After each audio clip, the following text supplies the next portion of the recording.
Hey everybody, it's your girl Tara Michelle. Welcome to or welcome back to my channel, Opinionated Scents, our safe space to discuss all things fragrance, whether we like them or not. Now I know the world is just moving super duper fast. I know March 28th, 21st, 22nd, one of those days is the first day of spring, but I think today is the 20th actually. The Midwest does not care what we label the season.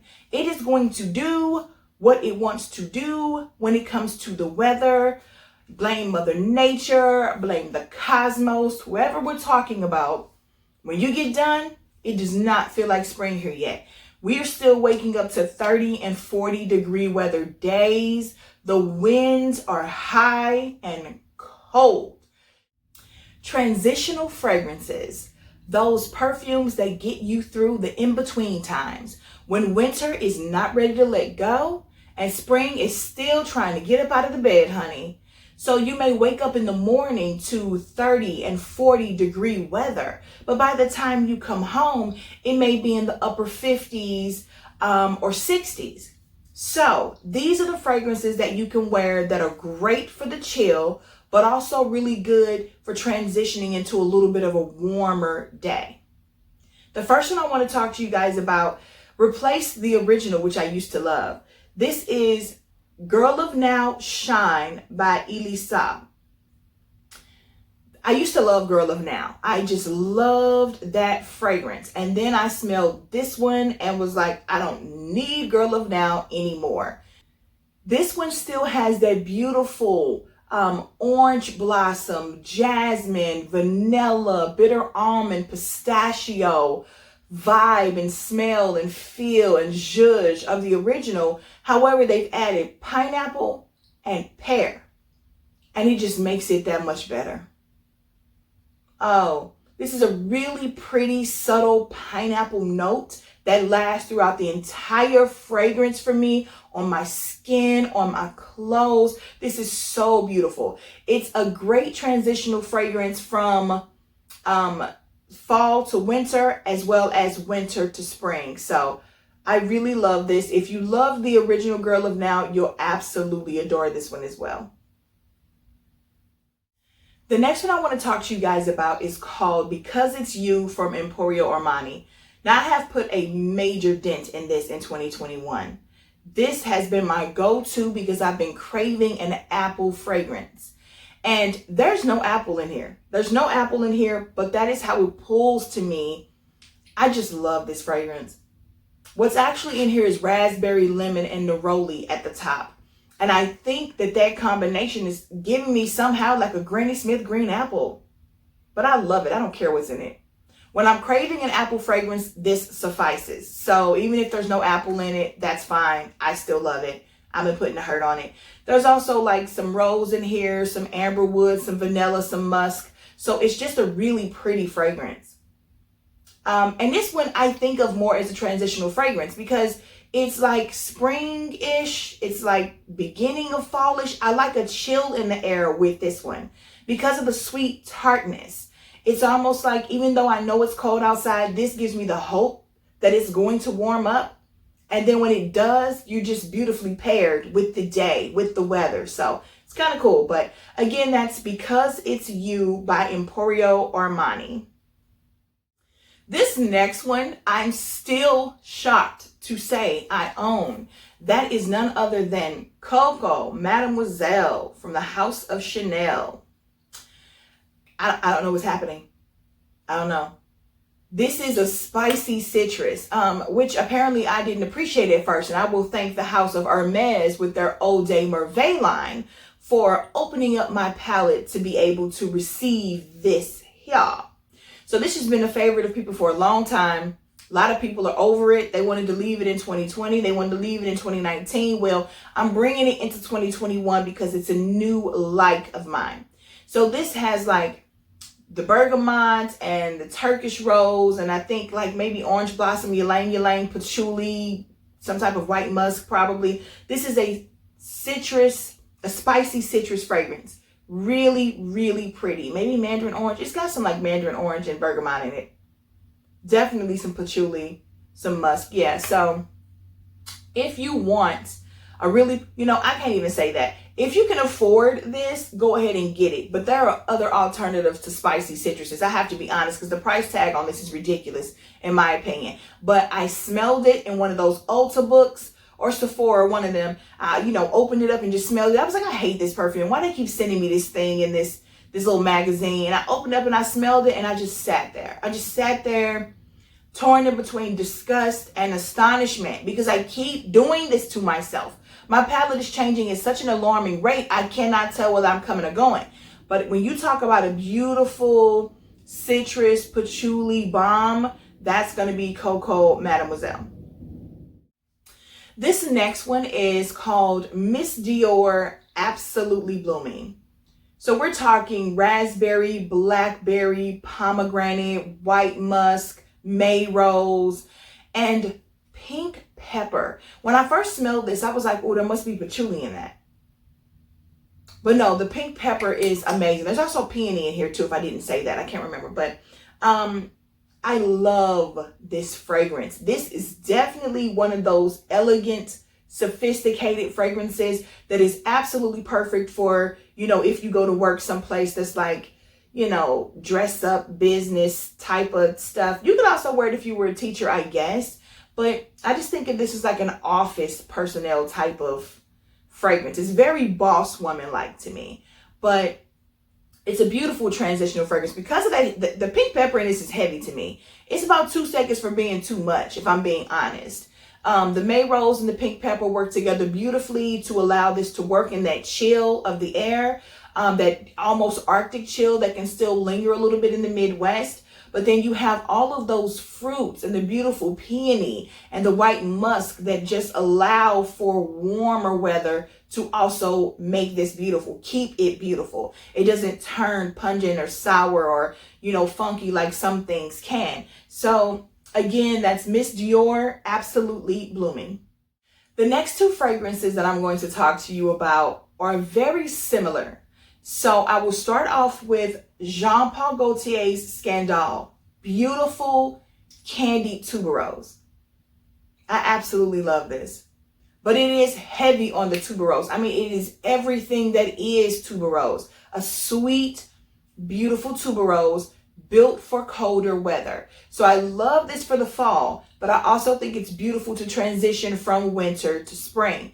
This is not one I would try to pull off in the summer, you guys. If you live anywhere where there are insects, this is too sweet and a little too heavy, and also floral heavy. The tuberose is just too much for the heat, in my opinion. But it's beautiful if you're waking up to cold weather and then it's just slightly warming up to the 50s or 60s. Next, we have Giorgio Armani's My Way. This is also a beautiful use of tuberose. I freaking love this perfume, y'all. Oh my goodness. It's beautiful. Now, my 16-year-old daughter thinks both of these smell like old lady perfumes. That's what she says. So tuberose it tends to not be for the youthful. I didn't start appreciating tuberose until I was like 39, like seriously. So I get it, but I love it. I'm here, I'm 40, and I'm all things tuberose that are candied or bubblegum. Don't give me no heady floral wild python tuberose. I'm not old enough for that yet. So My Way is a candied and bubblegummy tuberose, but it's lighter, it's fresher, it's airier, it's so pretty. You could pull this off in the summertime. This one, I would reach for this one in the summertime. I have, So I love this. It is great for the chill because the tuberose is still so loud, that bubblegummy tuberose. But it also calms down throughout the day with the bubble gumminess and starts to come into its candidness, which makes it okay for the 50 and 60 and 70 degree weather. So I love both of these. I really, really do. This one is heavier and deeper and darker on the tuberose.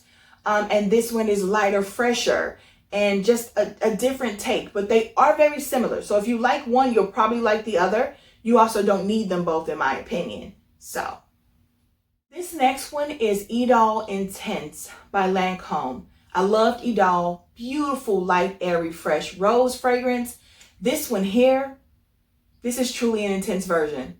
Still a very clean rose, jasmine fragrance. So this touts 2 different types of rose. I can't remember. I think it's like Grasse rose and maybe Turkish rose. 3 different types of jasmine though. It's like regular jasmine, jasmine sambac, and Egyptian jasmine. Like, come on. But it's not some super headache inducing. I don't know how they pulled that off. These things have to be used in small concentration. This is bitter orange. This is mandarin orange. This is musk. Maybe vanilla, I think.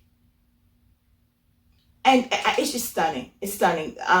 This is a beautiful fragrance for you to wear, to pull off jasmine and rose in the chill of the air. And when it heats up, stays beautiful. I adore this. I adore this. I did a video talking about both of them. This was one I was waiting forever to come to the United States. When it got here, I immediately purchased it. I knew I'd love it based on the notes. I was literally a little scared because of all of the use of jasmine and 2 different types of rose. But you know what? That mandarin orange and that bitter orange counteract that floralness. And the musk, you know, this is beautiful. This next one was touted heavily by It's MJ here on YouTube, so I had to get my hands on it. This is black currant, pineapple, jasmine, sandalwood, tiare flower, musk. Let's not forget the musk. There are other notes in here, but you know, my brain can only keep but so much of each perfume for all the ones I have. But it's easy for me to remember things when I can smell them and I actually smell it in there. I really like this fragrance. I haven't had a chance to play around with it too much. I've only tested it twice, but I can tell you that the pineapple usage and the musk usage in this make this a beautiful fragrance to transition from cold into warmer weather, and then to stick with the rest of spring as well, because I think this is going to be great in the 70s and 80s too. I don't think I would reach for this in the summer because of how heavy the musk pulls to me, but you know I'm going to try it. I don't like to just think things and say, oh yeah, no, I'll try it because I could be proven wrong. But this is definitely a fantastic pineapple musk sandalwood transitional fragrance. This next one I want to talk to you guys about is actually outstanding. This is Bon Bon by Viktor&Rolf. This is a sweet fragrance that has way too many notes. It's like caramel, gaiac wood, amber, probably some sandalwood. There's some fruits in here like orange, mandarin orange, and yeah. It's beautiful and it's sweet. For all of the notes, it's the caramel that stands out in this for me. It's a fruity, it's not really citrusy to me. It's more fruity and woody and sweet. So this is beautiful because, you know, as soon as we start to get any hint of warmth coming along, we are ready to drop the gourmands and jump straight over to the spring fragrances. There were people putting out their top 10 spring fragrances like on January 1st. I'm like, really?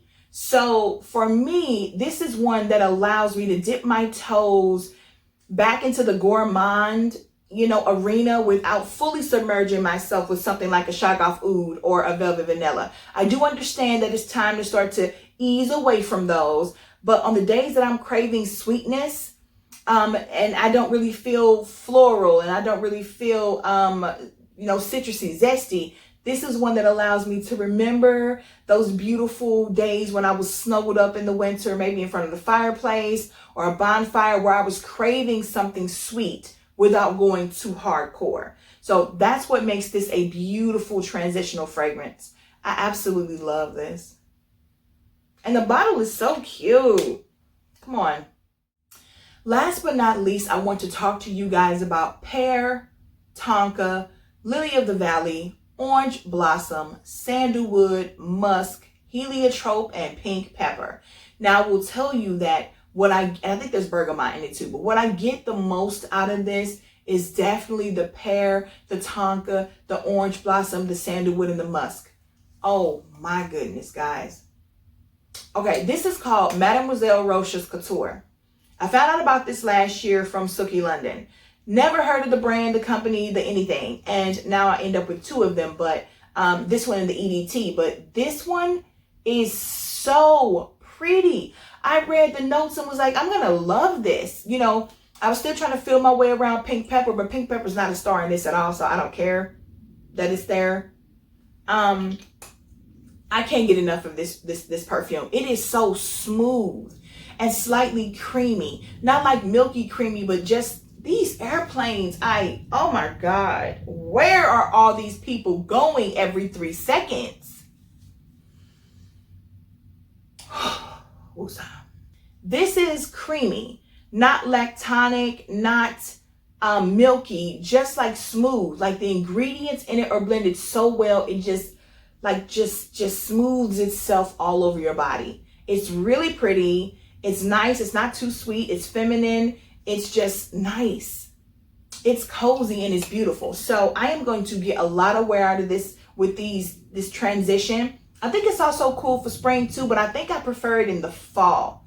And again, guys, I apologize about the airplanes. I swear there's one taking off every 3 minutes. It is annoying. However, we're at the end of the video, so we made it. It's okay.